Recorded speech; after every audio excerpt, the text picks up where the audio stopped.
You can think of the tech industry as a flock of sheep. When one tends to move, the rest just follow. Apple is often that leading sheep. The rest of the industry quickly copies whatever they do, even if they were not the first to do it. Think of it, when the first iPhone came out, there were already hundreds of other smartphones in the market, but all of them had these ugly plastic keyboards, but the iPhone didn't. Everyone laughed at them for this, but fast forward 3 years later, and almost no smartphone on the market has a keyboard. In 2015, they released the Apple Watch, and suddenly smartwatches became cool. The following year, they removed the headphone jack from the iPhone. Everyone laughed at them and then quietly followed them a few years later.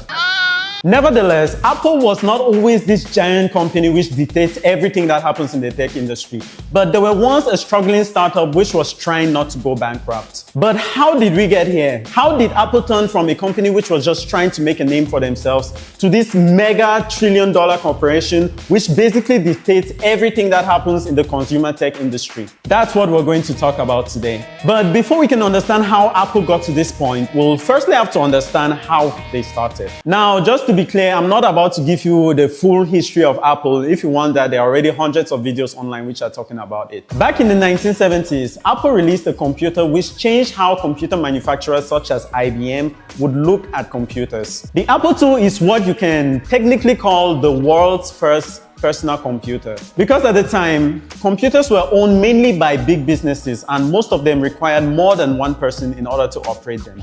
At the time, people thought the Apple II was going to fail, saying things like, computers are only meant for businesses, or why would someone need a computer at home? But after manufacturers saw how fast the computer was selling, producers such as IBM released their own personal computer, which completely dominated the market. I think this was the first time we'll see Apple do something controversial, the whole industry laughs at them, and then copies them later on when they see that it's become very successful.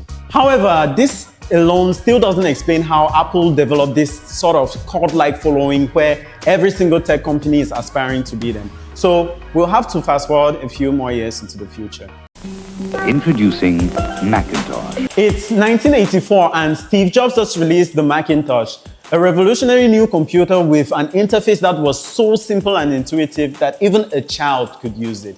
Just for context, in order to manipulate other computers at the time, you'd had to type exactly what you wanted on the keyboard, and just a single mistake would cause an error. So the Macintosh was truly a revolution, as you didn't have to memorize a bunch of commands in order to use it. All you had to do was point and click, as you can point and click on the subscribe button below this video.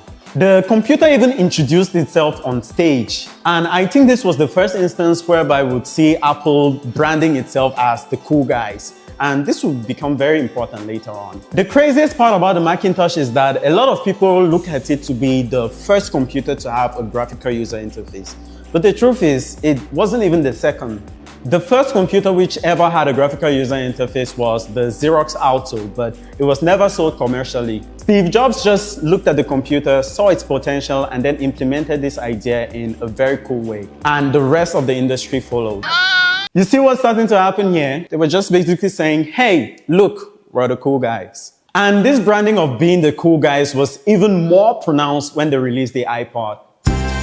It's the early 2000s, and after releasing super popular and now iconic products such as the iMac G3 and the iBook, Apple has basically cemented themselves in the industry as the cool guys, or the company which could be easily understood by people outside the tech community. But they are not done yet.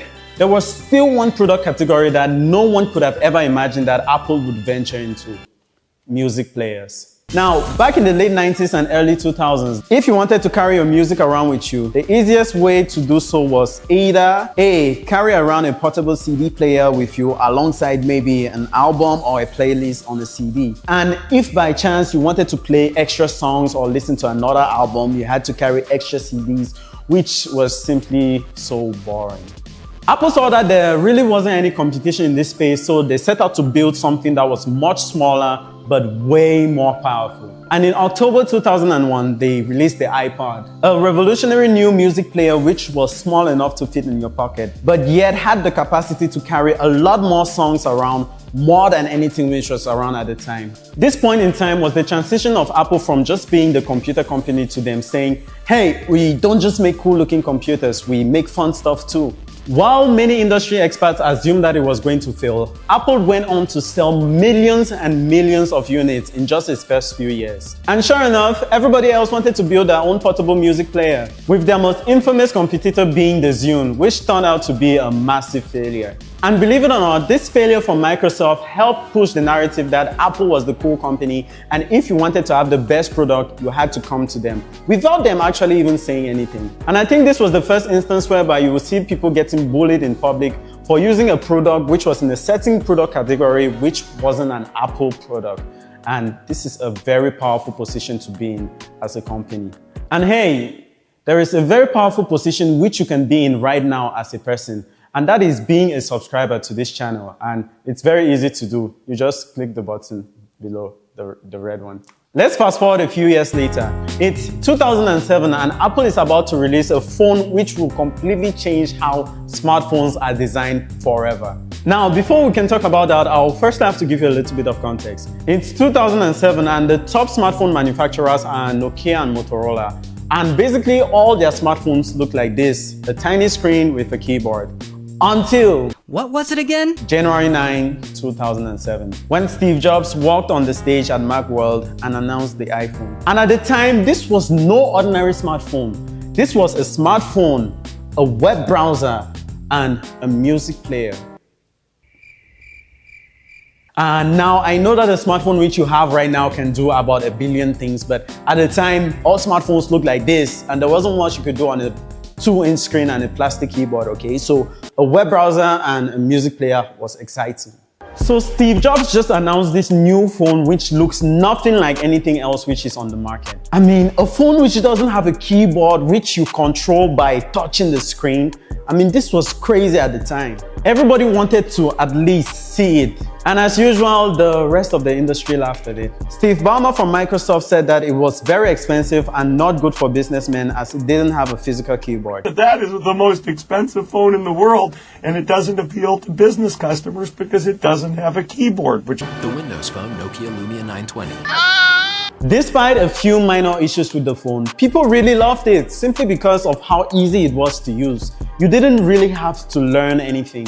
And as you all know, the iPhone turned out to be Apple's most successful product ever. And to me, this time was when Apple really took control of what happens in the consumer tech industry. And just barely a year later, every other smartphone manufacturer wanted to copy this new design. And every other company which was stubborn and decided to stick with the old design just simply died. I mean, just look at BlackBerry and Nokia. Come to think of it, I don't really understand why they kept on making smartphones which looked like this when everyone else was looking like this.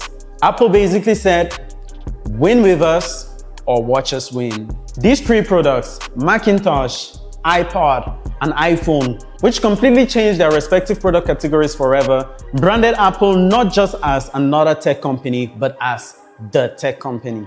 Not just another company which just copies anything successful which their competitor is doing. The company which looks at people as people and not just customers. But they do look at you as money, though. This has made the tech industry look like a flock of sheep, with Apple being the shepherd or the leading sheep. And any new product which they release, be it Apple Watch, AirPods, or Vision Pro, be it good or bad, is quickly copied.